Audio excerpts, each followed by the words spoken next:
Баткенден салам. Біз мындан 4-5 күн мурда ошол суу боюнча атайын репортаж чыгарган элек.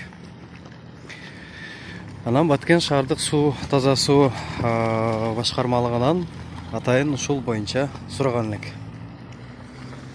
Мына ушул боюнча иштеп атабыз. Мына оңдоп коебуз деген. Анан бизде акча жок, асфальттарды кайра калыбына келтиргенге, анан уруксат алышыбыз керек, анан кайра оңдоп коюш керек деген атайын маселелерин айткан.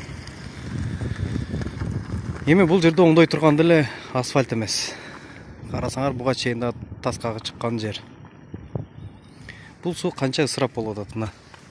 Көрсөңөр болот. Каяка чейин агып кетет. Шуну оңдоп койсо болбойт беле деген дагы суроону берим келип атат. Себеби Баткен шаарында таза суу жетпеген жерлер аябай эле көп. Таза сууга элибиз муктаж.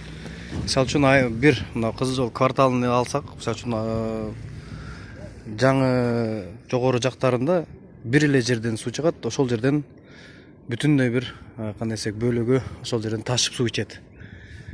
Бүгүнкү күндө дагы монтип агып атат.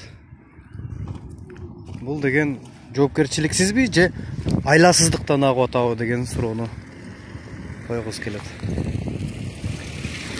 Монтип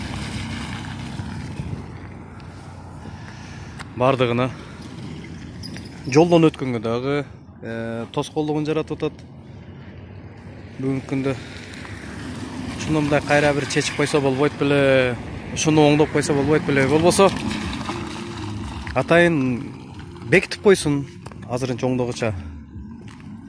Мына көрсөңүздөр болот. Мына ол жагынан дагы движенияга тоскоолдук кылбаш үчүн көрсөтүп берейин деп атам.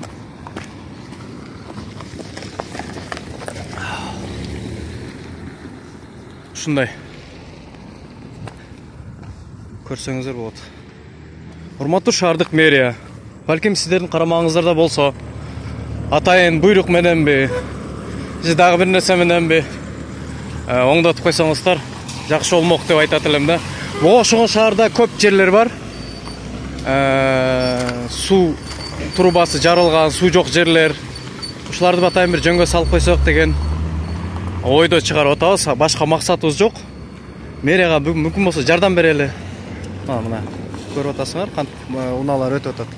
Бул көчө Тургунбай Садыковдун бүтөр жери, дагы бир жолу эсиңиздерге салып өтөйүн. Мына Батырканов каналы. Бул жагы уже Кызыл Жол кварталы. Ушундай. Салихов көчөсүнөн дагы чыгып атат деген маалыматтар бар.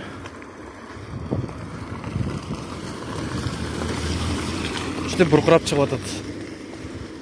Маалыматыңыздарды бөлүшүп, ушул маалыматты жеткирип коюңуздар. Балким ушул биздин видеонун аркасынан ушул жер оңолуп калса, мен аябай курсам болот элем. Бул бирөө навирине же башка бир нерсеге бирөөнүн заказы эмес, жеке жаран катары дагы ушул видеону чыгарууну туура көрдүм. Рахмат.